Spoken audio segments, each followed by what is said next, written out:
up, Rez? Today we have special guest Dr. Martin Samariva. Thank you for coming here today.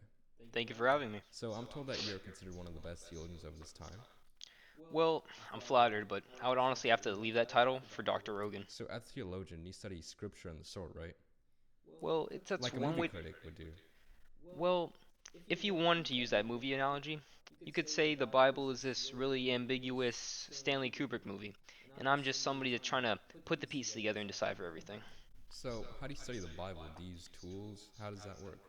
Well, what we can think about is physical tools when you bring up any tool, Of course. but what we have to think about in theological terms is mental tools. So, for example, a physical tool might be a concordance, maybe a Bible dictionary, but we have to go beyond that and use our minds as a tool to study the Bible. So you mean in a way we need context in order to properly and fully understand the Bible? Exactly. For example, you can't look at Revelations as a literal form of text. It's very much open to different interpretations, and the purpose is much more than just a simple one word So answer. what would you say is the purpose of the creation story in Genesis? Well, the creation story actually does give different roles to men and So women in that. are you saying that men and women are unequal in Genesis? Well, that's actually a very common misconception. You see, we can actually see in Genesis 1:27 is he says that so God created man in his own image. In the image of God he created him, male and female, he created them. So what he's saying here is that men are men and women are equal. They just have different roles in the church. So, going off like them having different roles, what is the role giving to man? Well, we can actually find that in Genesis 3:17, saying, "And to Adam he said, because you have listened to the voice of your wife and have eaten the fruit of the tree of which I commanded you, you shall not eat of it. Cursed is the ground because of you. In pain you shall eat of it all the days of your life." So, besides giving roles to man and also woman, what is another purpose of the creation story found in Genesis? Well, in Genesis, we are told that God is satisfied with his creation. It's actually found in Genesis 2 too, when he says, "And on the seventh day, God finished his work that he had done. And he rested on the seventh day from all his work that he had done." Going forward and knowing that his creation is perfect, then God says, Genesis 1:26, "Let mankind have dominion over the fish of the sea, over the birds of the heavens, and over the livestock, and over all the earth, and over every creeping thing that creeps on the earth." We learn that the large theme of Genesis is God making his perfection and handing it over to his creation. Hmm. All right. So there's a chapter in your book about how God orders humankind, and you talk about the mutual need of Adam and Eve, and then you also talk about the establishment of the need for relationships.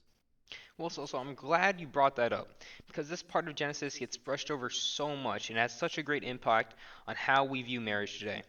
When Adam is viewing the pairs of animals he's naming, he notices that he himself does not have a partner. God creates a helper for him. Hmm. So we've already established that women and men are equal, correct? So the role of helper will not make her like inferior to Adam. Exactly. And they are both equally in need of one each other.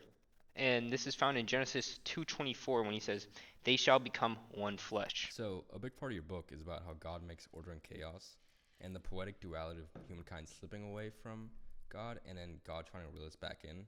So could you elaborate on how, on just like the concept of order and chaos within the Bible? Yeah, sure. So the slip into chaos is really, believe it or not, it's sin, right? Sin. And how does sin fit into the story that God's trying to tell us? Well, from the fall, we see a ripple effect of sin getting worse and worse throughout Genesis.